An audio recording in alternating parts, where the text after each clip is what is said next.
हरियाणा में भाजपा के हिसार लोकसभा कैंडिडेट रणजीत चौटाला के ब्राह्मणों पर दिए विवादित बयान में पूर्व केंद्रीय मंत्री चौधरी वीरेंद्र सिंह की एंट्री हो गई है।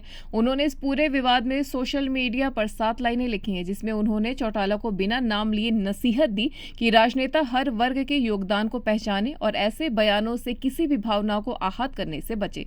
रणजीत चौटाला का एक वीडियो वायरल हुआ था, जिसमें उन्होंने कहा था कि ब्राह्मणों के भेद की वजह से दंगे फसाद हो रहे हैं, जिसका हिसार में ब्राह्मण सभा ने विरोध जताया और चौटाला से माफी मांगने को कहा है।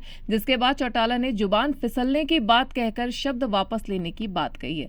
हिसार में घिरे रणजीत चौटाला के मामले में वीरेंद्र सिंह के सामने आने की सियासी वजह भी है। उनके बेटे विजेंद्र सिंह अभी तक यहां से भाजपा के सांसद थे। हाल ही में वे भाजपा छोड़ कांग्रेस में चले गए, जिसके बाद वीरेंद्र सिंह ने कांग्रेस से बेटे विजेंद्र के लिए टिकट की दावेदारी ठोकी है। वीरेंद्र सिंह ने लिखा कि ढेरों विभिन्नताओं व समानताओं में एकता ही भारत की पहचान है। समाज के हर वर्ग का देश के निर्माण में अहम योगदान है। किसी के भी योगदान को कम करके आंकना भारत के सामाजिक ढांचे को कमजोर करने का काम करता है। एक परिपक्व लोकतंत्र के लिए जरूरी है कि इसके राजनेता समाज के हर वर्ग के योगदान को पहचाने व अपने व्यवहार और बयानों से किसी की भी भावना को आहत करने से बचे। ब्राह्मण समाज को लेकर दिए बयान पर बवाल होने के बाद रणजीत सिंह चौटाला ने सफाई दी। उन्होंने कहा कि समाज में ब्राह्मण सबसे अग्रणी आदमी है। किसी भी तरह के शुभ मुहूर्त में ब्राह्मणों को सबसे आगे रखा जाता है। मैं व्यक्तिगत तौर पर भी ब्राह्मण समाज में आस्था रखता हूँ। मेरे एक बयान की चर्चा है, लेकिन मैंने ब्राह्मण समाज के लिए ऐसी कोई टिप्पणी नहीं की। अगर मेरी जुबान फिसलने से ब्राह्मण समाज के लिए कोई गलत शब्द निकला है तो मैं उसे वापस लेता हूँ। ब्राह्मण समाज सबसे अग्रणी है और मैं उनकी हमेशा इज्जत करता हूँ। मैं कभी किसी के लिए छोटी अपमानित बात नहीं करता।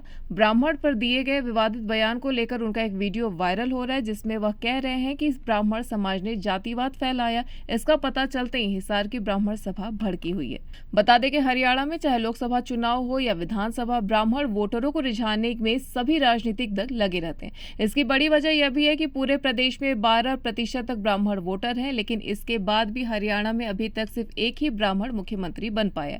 1 नवंबर 1966 को हरियाणा गठन के बाद रामविलास शर्मा ही ब्राह्मण मुख्यमंत्री बने हैं। इसके बाद 2014 में ब्राह्मण मुख्यमंत्री बनने के आसार बने थे। इस साल भाजपा पूर्ण बहुमत के साथ सत्ता में आई थी। तब रामविलास शर्मा का नाम मुख्यमंत्री बनने के लिए उठा था, लेकिन पार्टी हाईकमान ने पंजाबी समुदाय से मनोहर लाल खट्टर को मुख्यमंत्री बना दिया था। N1 लाइव की खास खबर।